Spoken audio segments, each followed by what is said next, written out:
नमस्कार, मी मनोहर पवार. सर्व प्रेक्षकांचं आपण या ठिकाणी स्वागत करत आहोत. महाचर्चेच्या निमित्तानं आपण आता आलो आहोत जतमधील एक सामाजिक कार्यकर्ते माननीय सुशील कांबळे. गेल्या अनेक वर्षापासून वेगवेगळ्या सामाजिक कार्यामध्ये त्यांनी जत शहरामध्ये काम केलेलं आहे. प्रभाग क्रमांक 4 असेल, प्रभाग क्रमांक 5 असेल किंवा वेगवेगळ्या प्रभागामध्ये त्यांचं सातत्यानं काम सुरू असतंय. त्या प्रभागात रस्त्याचे प्रश्न असतील, त्यानंतर मोकाट कुत्र्याचे प्रश्न असतील, त्यानंतर स्वच्छतागृहाचे प्रश्न असतील, एखाद्यावरती अन्याय जरी झाला तर नगरपालिकेमध्ये जाऊन त्याला जाब विचारून त्यांना न्याय मिळवून देण्याचं काम गेले अनेक वर्षे या शहरामध्ये करत आहेत.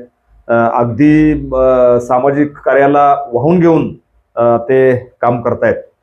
जत नगर परिषदेच्या निवडणुकीत ते उभे राहणार अशी चर्चा होती. मात्र एकंदरीत त्यांच्या सर्व कार्यकर्त्यांची त्यांनी चर्चा केली. त्यावेळी त्यांचं असं म्हणणं होतं की आपण सामाजिक कार्यच करत राहूया, निवडणुकीमध्ये न पडताही आपण चांगलं सामाजिक कार्य करू शकतो, असा सल्ला त्यांना मिळाल्यानंतर ते काही निवडणुकीमध्ये उतरले. मात्र त्यांचा अद्यापही निर्णय झालेला नाही कोणत्या पक्षाला असेल किंवा कोणत्या उमेदवाराला पाठिंबा द्यायचा. ते साधारणतः आता कधी पाठिंबा देणार आहेत किंवा काय त्यांची भूमिका आहे, त्यांची भूमिका जाणून घेण्यासाठी आपण या ठिकाणी आलेलो आहे. जत शहरामध्ये अनेक सामाजिक कार्य करणारे जी व्यक्ती आहेत त्यांच्या आपण मुलाखती सुद्धा महाचर्चेच्या निमित्तानं आपण घेणार आहोत. माझ्या समवेत ज्येष्ठ पत्रकार प्रकाश कर्णगिरी साहेब उपस्थित आहेत. गेले अनेक दिवस आपण महाचर्चा या शहरामध्ये काय काय चाललंय ते घडून आणतोय. अगदी याचं कारण असं आहे की दिवसभर ज्या घडामोडी घडतायत त्या प्रत्येक प्रेक्षकांना त्याची माहिती वेळेवर संध्याकाळी मिळाली पाहिजे, अशी आमची भूमिका आहे. अगदी कोणतंही काटछाट न करता आपण ते आमच्या प्रेक्षकांना भूमिका देतोय, जसं आहे तसं आपण देतोय. त्यामध्ये कुठल्या पक्षाचा प्रचाराचा जोर आहे, कोणी कोणी नारळ फोडला ते सुद्धा आपण अगदी आजच आपण या चर्चेनंतर देणार आहोत. आज माझ्या समवेत सामाजिक कार्यकर्ते सुशील कांबळे उपस्थित आहेत. कांबळे साहेब नमस्कार. नमस्कार. प्रथम सर्व महापुरुषांना माझे वंदन. सध्या निवडणुकीच्या रणधुमाळी आता सुरू झालेली आहे. आपण फॉर्म भरणार होता पण आपण फॉर्म भरलेला नाही. पण अद्याप तुमची भूमिका काय आहे, म्हणजे अजून तुम्ही भूमिका जाहीर केलेली नाही. आता तुम्ही म्हणल्यासारखं फॉर्म तर 100% आपण भरायचा विचार होता, पण आम्ही जी काय चळवळीचं काम करतोय किंवा माझ्यासोबत जी चळवळीचं काम करणारे लोक आहेत, आमच्या सगळ्यांचा असा विषय झाला की आपण चळवळीचं काम करतोय किंवा एक समाजसेवा करतोय आणि आपण तीच करत राहावी. आणि माझा पर्सनली पण एक निर्णय झाला की बाबा राजकारणापासून आपण थोडंसं साईडलाच राहूया, कारण माझं काम आणि राजकारण ह्याच्यामध्ये जमीन आसमानचा फरक आहे. मी असं म्हणण्याचं कारण असं आहे की राजकारण ही जरा वरच्या लेवलला म्हटलं तरी चालते, म्हणजे त्यांना राजकारण्यांना वाटतंय त्यांचं राजकारण वरच्या लेवलला. आम्ही काय करतोय, आम्ही समाजकारण करतोय, आम्ही अगदी तळागाळापासून ग्राउंड लेवलपासून करतोय. ते राजकारण्यांना कधी जमलं पण नाही आणि कधी जमणार पण नाही. मी स्पष्ट तुम्हाला बोलतो साहेब. याच्या पाठीमागचं कारण तुम्ही बघितलंय की म्हणजे मी तुम्हाला दाखवलोय पण कितीतरी वेळेला की साहेब बघा ह्या ठिकाणी ह्या अशा समस्या आहेत लोकांच्या, किंवा तिथं जिथं काय अडचण आहे तिथं तुम्ही स्वतः आहे. सुशील, मला आणखी तुमचं खास वैशिष्ट्य असं आहे की तुम्ही समाजकारण करत असताना बऱ्याच गोष्टींना तुम्ही तोंड दिलेलं आहे. हो, 100%. उदाहरण दाखल मध्यंतरी आपण दगडी पूल, लोखंडी पुलाच्या खालच्या बोला, ऐतिहासिक जुन्या आपल्या जत शहराला ते अगदी शोभेलाशी वस्तू तिथं म्हणता येणार आहे. त्या ठिकाणी तुम्ही त्या पुलाच्या खालच्या बॉल जाऊन, मला वाटतं नगर परिषद एखादा कर्मचारी सुद्धा तिथे खाली गेला नसेल. नाही एवढं, कारण आम्ही ते बघितलं, कारण ते गंजलेलं वगैरे एवढं हे होतं. ते अशा ठिकाणी तुम्ही जाऊन ते सगळं तुम्ही खरी परिस्थिती काय वस्तू ती दाखवला. आम्ही सुद्धा बघितलं होतं खऱ्या अर्थानं की तुम्ही ते आम्हाला दाखवलं आणि खऱ्या त्या ठिकाणची जी दुरावस्था झाली होती ती दुरावस्था आपण जनतेसमोर आणलो. आणि त्या माध्यमातून नगर परिषदेचे मुख्याधिकारी यांनी थोडीफार दखल घेऊन थोडीफार तर त्या पद्धतीने त्यांनी स्वच्छतेची मोहीम हाती घेतली होती तुमच्या सूचनेनुसार. घेतली. आणखीन एक ठिकाण आहे तुम्ही की एका ठिकाणी एवढा कचरा साठला होता की नगर परिषदेनं ते ज्यावेळी तुमची बातमी आली खऱ्या अर्थानं त्यावेळी त्या नगर परिषदेच्या मुख्याधिकाऱ्यांना जाग आली म्हणता येते, तर लगेच त्यांनी ते कचरा उठाव केला. खऱ्या अर्थानं नगर परिषदेच्या मुख्याधिकारी कौतुक करणं गरजेचं आहे, कारण ते तातडीने एवढी दखल घेऊन त्यांनी ते काम लगेच करून घेतलं आणि स्वच्छता त्या परिसरात झाली. यामध्ये नगर परिषदेच्या संदर्भात तुम्ही काय सांगू शकाल? साहेब हे बघा, जे आता तुम्ही म्हटल्यासारखं नगरपालिकेनं 100% काम केलं, ती श्रेय काय माझ्या एकट्याचं नाही आहे. मी असं म्हणायचं कारण असं आहे की माझ्यासोबत एक 2-4 लोक काम करतात ती, आणि सगळ्यात महत्वाचं मी ह्या तुमच्या व्हिडिओच्या माध्यमातून मला लोकांसमोर एक गोष्ट स्पष्ट करायची आहे की तुम्ही 2 व्यक्तींमुळं मला कुणाचीही ताकद नाही, मला कुणाची सपोर्ट नाही, किंवा माझ्या मागे कोण सुद्धा नाही आहे. तुम्ही 2 व्यक्ती आहे, त्याच्यामुळं मी आहे ह्या आता सध्याला ह्या गोष्टीमध्ये, म्हणजे ह्या ठिकाणी. किंवा ऐका, नाही, आणि दुसरी गोष्ट सगळ्यात महत्वाचं, तुम्ही म्हणजे हे बघा साहेब, सामाजिक काम करतोय मी 100%, पण भानगड कशी आहे माहिती आहे का, काही लोक आता मी काम करतोय पण लक्षात घ्या, जतमध्ये अशी कितीतरी पत्रकार असतील, ती त्यांनी दाखवत नाही. आपण पत्रकाराला बोलण्यापेक्षा तुम्ही सामाजिक कार्य करता म्हणून आम्ही तुमचं ते कौतुक करतो. खऱ्या नाही साहेब, तसं म्हणता येणार नाही. एक लक्षात घ्या साहेब, पत्रकार ह्यो लोकशाहीचा सगळ्यात महत्वाचा स्तंभ आहे, सगळ्यात महत्वाचा स्तंभ आहे. आणि जर करता पत्रकारांनी प्रामाणिकपणानं पत्रकारिता केली आणि दाखवली ग्राउंड लेवलला जर जाऊन, तर ते काम व्हायलाच पाहिजे. आणि आमच्यासारख्या समाजसेवकांना जर तुम्ही बळ दिलं तर लक्षात घ्या, आम्ही कुठपर्यंत जाईल. आमची अपेक्षा काय असते की आम्हाला तुमच्या सगळ्याकडून बळ मिळावं, प्रत्येकाकडून बळ मिळावं. कारण नुसतं मी एकटा काही करू शकत नाही, ह्याच्यामध्ये तुम्ही सगळेजण आहे. म्हणून मी आता सध्याला ह्या लेवलला आहे की आज सुशील कांबळे ह्या नावाला प्रत्येक ठिकाणी, प्रत्येक वार्डातल्या आणि प्रत्येक नेत्याच्या तोंडामध्ये आज माझं जर नाव असेल तर ह्या गोष्टीसाठी तुम्ही सगळेजण कारणीभूत आहे. मी एकटा नाही आहे, किंवा ही माझं काही स्वतःचं कर्तृत्व नाही आहे, ही तुम्ही सगळेजण आहे म्हणून मी आहे. तुमचं कार्य खऱ्या अर्थानं कौतुकास्पद आहे खऱ्या अर्थानं. कारण बऱ्याच प्रश्नावर तुम्ही प्रश्न उठवलाय किंवा आवाज उठवलाय. त्या माध्यमातून आणखीन एक मला विशेष करून शाळा नंबर लहान मुला जिल्हा परिषद शाळा आहे 3 नंबर जिल्हा परिषद शाळा, त्या ठिकाणचा जो टीसी होता ट्रान्सफर मंडळाचा, तर त्या विषयावर सुद्धा तुम्ही उठवला. त्या ठिकाणी जर ते टीसी किंवा हलवलं नसतं किंवा त्याचं पेटी पॅकबंद जर केलं नसतं तर काय घटना घडली असेल किंवा कशा पद्धतीने तुम्ही ते विषय हाताळला?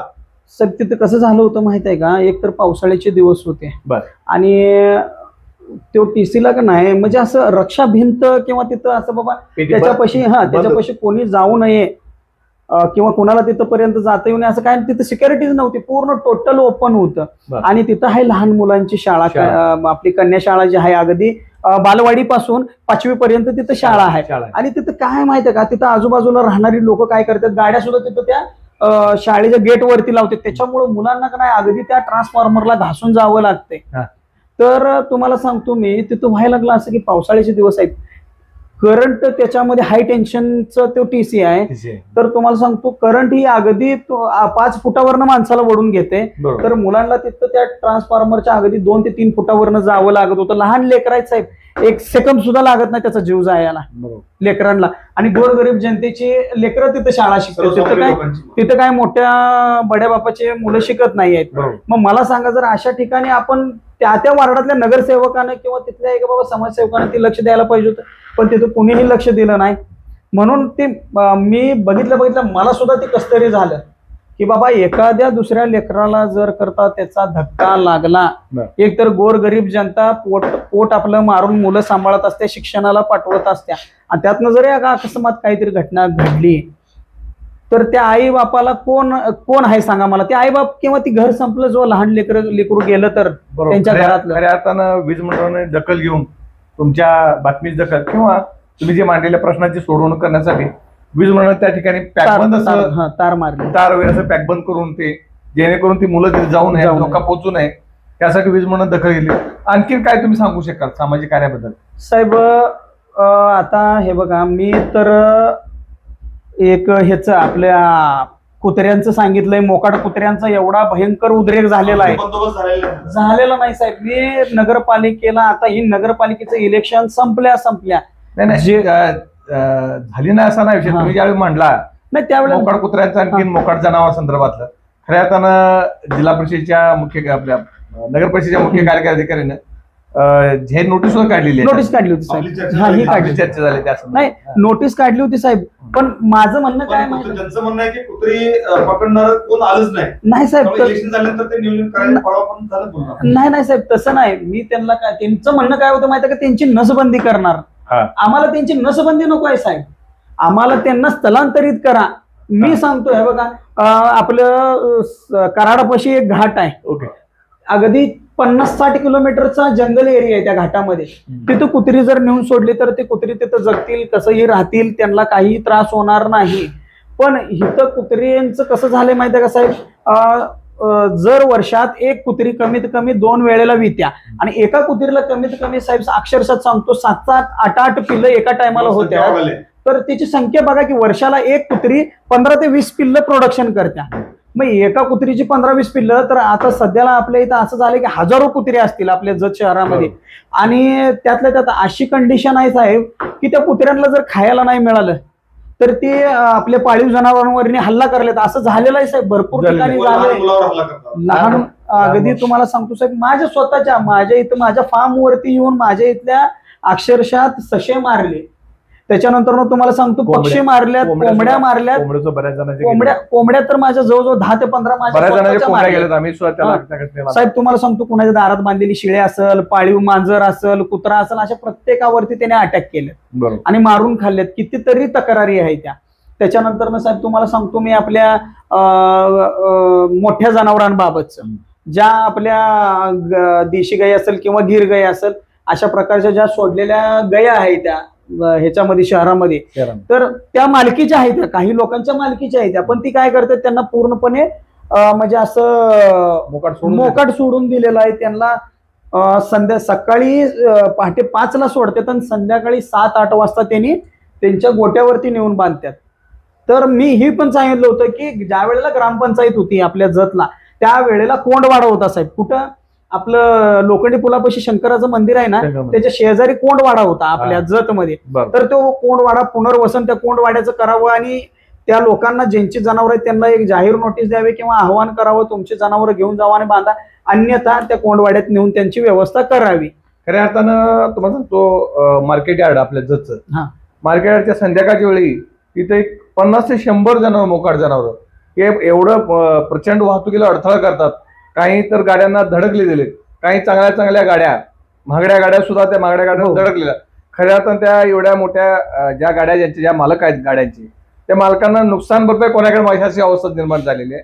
खऱ्या अर्थानं या मोकट जनावर कारवाई तर झालीच पाहिजे साहेब. आपला जत गुहागर जो हायवे आहे, जो आहे ना हायवे, बिजापूर गुहागर हायवे, त्या हायवेवरचे कमीत कमी 10 ते 15 व्हिडिओ मी शिवणना टाकलेत की ही बघा मोकाट जनावरांनी, मोठ्या गायांनी वगैरे ट्रॅफिक जाम केलंय. त्याच्यानंतर तुम्हाला सांगतो बंकेश्वर मंदिर पाशी अक्षरशः धुमाकूळ घातला होता. 2 ते 3 गाड्या पाडल्या, कितीतरी जणांची कंपाऊंड पाडले, घरात गेली. त्याच्यानंतर तुम्हाला सांगतो आपल्या इथे ह्या चौकात अगदी आपल्या स्तंभापासून ते अगदी आपल्या समाज मंदिरापर्यंत 2 वळूंची मारामारी लागली होती साहेब. एवढ्या जोरात मारामारी लागली होती, ह्या रस्त्याला पूर्ण रक्त झालं होतं. काय पूर्ण ह्या रस्त्याला रक्त झालं होतं काय.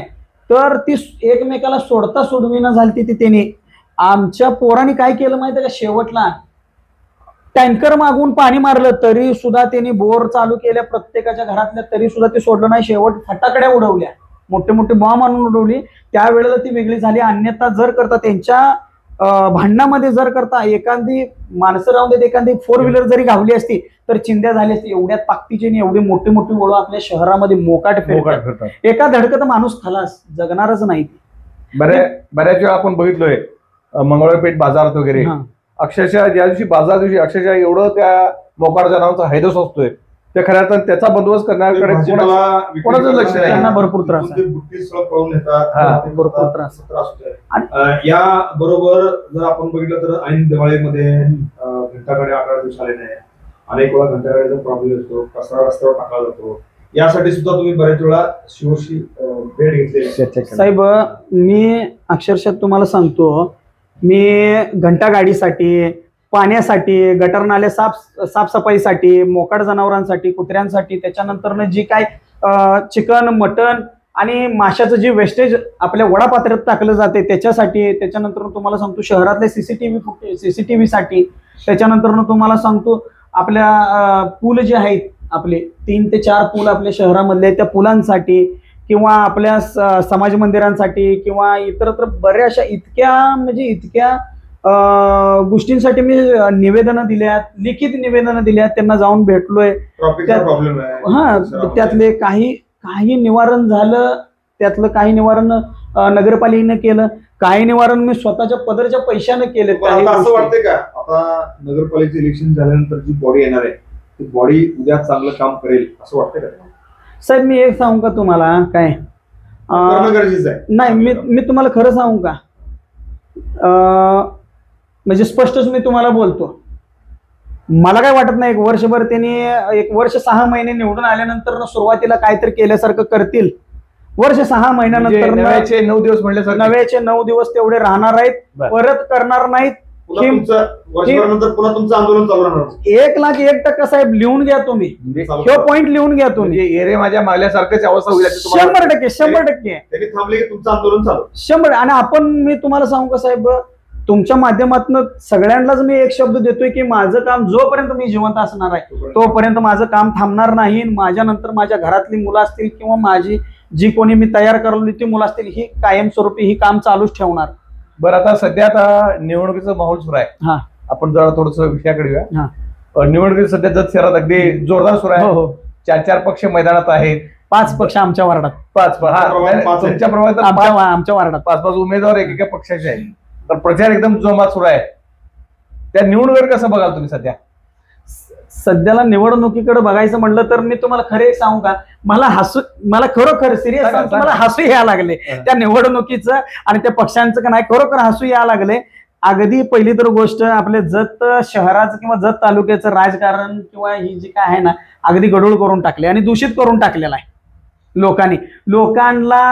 मला काय लोकांनी दूषित केलंय, उमेदवारांनी दूषित केलेलं आहे, उमेदवारांनी राजकारण्यांनी दूषित केले. लोकांच्या समस्या असतील, लोकांच्या अडचणी असतील, लोकांच्या गरजा असतील, आरोग्य असेल, त्यांच्या सेवा असतील, त्याबद्दल ह्यांना काडी मात्र घेणं देणं नाही आहे. तू मोठा का मी मोठा, तुझ्या किती पक्षाची कॅन्डिडेट निवडून येणार आहेत, माझ्या किती येणार आहेत, सत्ता कुणाची बसणार आहे, आणि सत्ता कुणाची बसणार आहे. मी इथं ह्या गल्लीमध्ये मी किती वार्डामध्ये ह्या गल्लीत मी किती लीड जाऊ शकतोय, मी त्या पलीकडच्या गल्लीत किती लीड जाऊ शकतोय, माझा नगराध्यक्ष किती, मी माझ्या नगराध्यक्षाला किती मतदान देऊ शकतोय. अशा बऱ्याचशा गोष्टी यांच्या चालू आहेत. पण ह्यांच्या गोष्टी शहरातल्या सुजलाम सुफलामाच्या बाबतीत काही सुद्धा नाही आहे, काहीच नाही. चर्चा झाली पाहिजे, चर्चा पण होत नाही आणि ह्यांच्या डोक्यात पण नाही. तो साहेब झाली पाहिजे असं तुमचं मत आहे? अहो साहेब, नुसतं व्हायला नाही पाहिजे, शहराचं सुजलाम सुफलाम व्हायला पाहिजे. हो, आता मी तुम्हाला सांगतो, येऊन जाऊन आमच्या लोकांना, कुठल्याही वार्डातल्या असेल, कुठल्याही खेड्यापाड्यातल्या वाडी वस्तीच्या कुठल्याही लोकांना असेल, इलेक्शनच्या वेळेला, मग ती कुठलंही असो, आमदारकी, खासदारकी, पंचायत समिती, जिल्हा परिषद, नगरपालिका, ग्रामपंचायत, सोसायटी, काय कुठलं पण असू दे इलेक्शन, त्यावेळेला सगळ्यात मोठा मुद्दा सगळ्यात पहिला मुद्दा आमच्या लोकांना काय सांगतात, तुम्हाला पाणी देणार आहे, तुमचं पाणी आलंय, माझ्या नेत्यानं आणलंय पाणी, माझ्या नेत्यानं आणलंय पाणी. अहो, कुठल्या नेत्यानं आणलंय पाणी दाखवा तर मला. म्हणजे तुमचं म्हणणं असं आहे की तुमच्या वार्डात किंवा तुमच्या प्रभागात पाणीच अजून आलेलं नाही. प्रभागात म्हणण्यापेक्षा आपला जत तालुका हा अत्यंत दुष्काळी आणि पाण्या वाचून तळमळणारा आणि तडफडणारा आपला तालुका आहे. साहेब तुम्हाला सांगतो, तिकडे पूर येऊन लोक मारायला लागलेली, किती काय काय त्रास व्हायला लागलेला आम्हाला माहित आहे. प्रत्येक ठिकाणी मी जाऊन आलोय. तर तुम्हाला सांगतो, तिकडे पाणी म्हणून आम्हाला पाणी नको म्हणून लोक ओरडत होती. अहो, तशा त्या पुरामध्ये तेवढ्या पावसामध्ये आमची लोक पाणी म्हणून मरत होती. तेवढ्या पावसामध्ये सुद्धा 8 दिवसाला एकदा पाणी येत होतं. एकंदरीत हा विषय सगळा आता झालेला आहे. एकंदरीत सामाजिक कार्य सुद्धा अतिशय चांगल्या पद्धतीने सुरू आहे. तुम्ही निवडणुकीमध्ये आता भाग घेतलेला नाही, पण तुमची भूमिका ही आता किंग मेकरची आहे. 3 ते 4 वार्डामध्ये तुम्ही किंग मेकरची भूमिका बजावू शकताय. 100% तुमची आता भूमिका अजून जाहीर केली आहे तुम्ही, काय भूमिका? साहेब, मी एक सांगू का, खरोखर मी एक सरळ मार्गी समाजसेवक आहे. मग माझी भूमिका जर तुम्ही विचारत असशील ना, तर मला माझं स्वतःचं काही त्याच्यामध्ये म्हणजे माझा काही बेनिफिट, माझा फायदा किंवा माझा रोल नाही. माझं एक आणि एकच विषय आहे की माझ्या शहराचं सुजलाम सुफलाम कसं करता येईल. माझ्या शहरामधल्या ज्या समस्या आहेत त्या अगदी सुरुवात पाण्यापासून ते त्याचा शेवट मडी जाळण्यापर्यंत. आता तिथं मडी जाळायला बिल्डिंग बांधून ठेवल्या. आश्वासन तुम्हाला दिलं पाहिजे त्यांनी. नाही, ऐका की मडी जाळायला बिल्डिंग बांधून ठेवल्या किती मोठी, पण तिथं काही सोयी नाहीये. दुसरी गोष्ट तिथं गॅसचं पण केलेलं आहे, पण तिथंही काही उपयोग नाही. बिनकामाचं तुम्ही ही का पैसे वेस्टेज करायला लागलाय.